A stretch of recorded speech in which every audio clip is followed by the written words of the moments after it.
বাঙালি খানায় সবাইকে স্বাগত জানাই। দেশি মুরগি রান্না করব পুরনো দিনের স্টাইলে, তবে একবার বানালে আপনি বারবার বানাবেন, এতটাই খেতে সুস্বাদু। ছোট ছোট টিপস সহ আপনিও খুব সহজে শিখে নিতে পারবেন। তবে আমি আজকে এখানে কিভাবে 30 মিনিটের মধ্যে দেশি মুরগি রান্না করলাম, মাংস সহ হাড় সেদ্ধ হয়ে যাবে রান্না করলাম, চলুন সেটা একবার দেখে নেওয়া যাক ভিডিওর মাধ্যমে। কিভাবে দেশি মুরগি এবং খাসির মাংস রান্না করলে হাড় নরম হবে অথবা মাংস ও হাড় সহ নরম হয়ে যাবে। এই পর্যায়ে আমি 1 লিটার সর্ষের তেল গরম করতে বসিয়েছি। তেলটা আমি প্রথমে 10 থেকে 15 মিনিটের মতন হাই ফ্লেমে ফুটিয়ে নেব। তেলটা যখন গরম করে নিতে হবে, এটার মধ্যে অন্য কিছু মেশানোর কোনো প্রয়োজন নেই।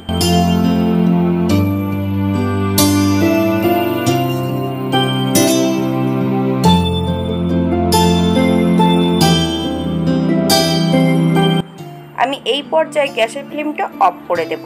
তেলটা দেখুন কতটা পাতলা হয়ে গেছে। তেলটা ঠান্ডা হওয়া পর্যন্ত অপেক্ষা করতে হবে।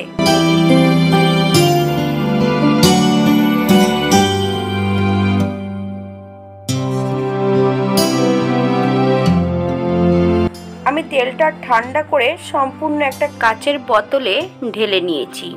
এই তেলটার নিচটাতে একটা কালো রঙের স্তর পড়ে গেছে। ওই স্তরটা আস্তে আস্তে বোতলের ভেতরেও পড়তে শুরু করবে। উপর থেকে শুধু পরিষ্কার তেলটা দিয়েই রান্না করবেন। যতটা তেলের প্রয়োজন ঠিক ততটা তেল দিয়েই রান্নাটা করবেন। রেখে দিলে পরে আবার রান্নাটা করে নিতে পারবেন। একবারে অনেকটা গরম করে নিলে সুবিধা হয়, রোজ রোজ তাহলে গরম করার কোনো প্রয়োজন হয় না। নিচটা দেখলেই বোঝা যাচ্ছে এখন স্বচ্ছ আছে, কয়েকদিন বাদে নিচটাতে একটা কালো স্তর পড়ে যাবে। এর ওর কাছে জিজ্ঞাসা না করে একবার নিচে আনিয়ে দেখুন।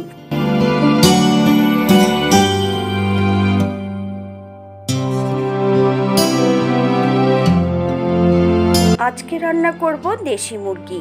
1 কিলো দেশি মুরগি বেশ ভালো করে পরিষ্কার করে ধুয়ে রেখেছি। আমি মাংসগুলো ঘরোয়া পিস করে নিয়েছি। আপনারা আপনাদের পছন্দ মতন পিসগুলো করে নেবেন। এই পর্যায়ে 2 হাতা সর্ষের তেল অ্যাড করব।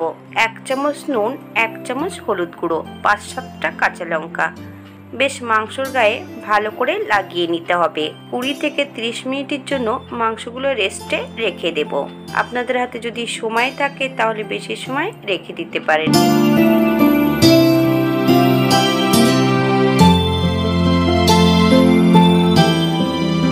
এবার কিছু শুকনো খোলায় মশলা ভেজে নেব।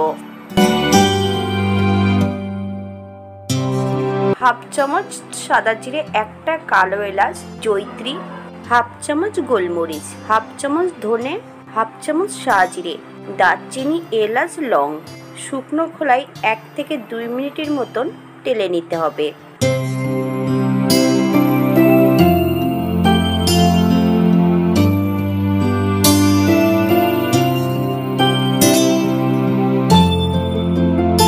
ভাজা মশলাগুলো ঠান্ডা হয়ে গেলে 80% মতন গুঁড়ো করে নিতে হবে। আমি মিক্সচারেই এটাকে গুঁড়ো করে নেব, আপনারা শিলেও গুঁড়োটা করে নিতে পারেন।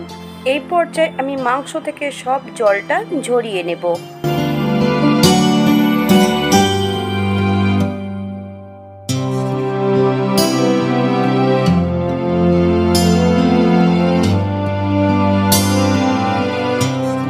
এই পর্যায়ে কিছু পরপর মশলা অ্যাড করব। 1 চামচ রসুন বাটা, আদা, জিরে, ধনে একসঙ্গে বেটে রেখেছি 2 চামচ অ্যাড করব।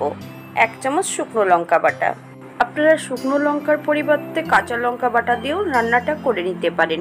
আমি এই রান্নাটিতে সম্পূর্ণ বাটা মশলা অ্যাড করেছি। আপনারা গুঁড়ো মশলা দিয়েও এই রান্নাটি করে নিতে পারবেন।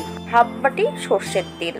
যে সর্ষের তেলটা গরম করে রেখেছি সেটা ঠান্ডা হবার পর আমি এখানে 1/2 বাটি সর্ষের তেল অ্যাড করেছি। ভেজে রাখা মশলা 2 চামচ। এই পর্যায়ে অ্যাড করব 2 চামচ নুন। আপনারা স্বাদ অনুসারে নুনটা অ্যাড করবেন। 1 চামচ হলুদ গুঁড়ো। আপনারা এই পর্যায়ে কাশ্মীরি লঙ্কার গুঁড়োটাও অ্যাড করতে পারেন।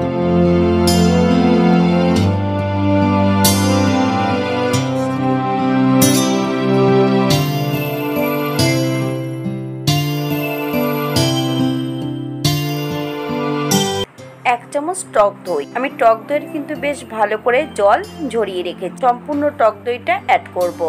মিডিয়াম সাইজের 4টে পেঁয়াজ বেশ মিহি করে কুচিয়ে নিয়েছি। সম্পূর্ণ পেঁয়াজটা অ্যাড করতে হবে। এই পর্যায়ে বেশ ভালো করে মাখিয়ে নিতে হবে। যে পাত্রে মাংস রান্না করব সেই পাত্রে আমি মাংসগুলো ম্যারিনেট করে নেব।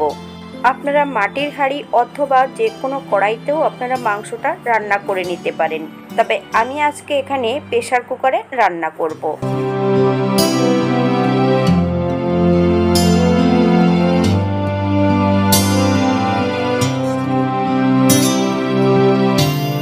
মাখিয়ে নেবার পর অ্যাড করতে হবে দারচিনি, এলাচ, লং, একটা তেজপাতা।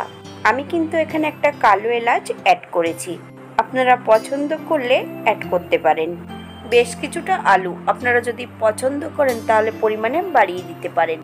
হাফ চামচ চিনি। এই মাংস রান্নাতে কোনো জল অ্যাড করার প্রয়োজন নেই। মশলা এবং পেঁয়াজের জলেই মাংসটা রান্না হয়ে যাবে। আবারও বেশ ভালো করে মাখিয়ে নিতে হবে।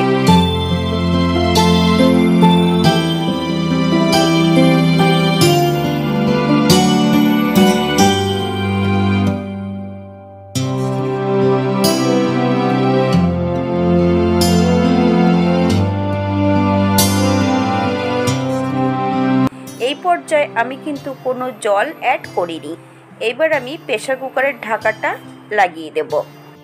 উপর থেকে প্রেসার কুকারের সিটিটা খুলে নিতে হবে।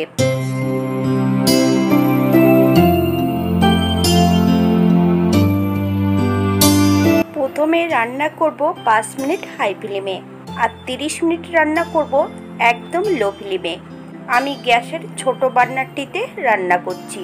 আপনাদের সুবিধার্থে আপনারা গ্যাসের চুলায় অথবা কাঠের চুলায়ও রান্নাটা করে নিতে পারেন।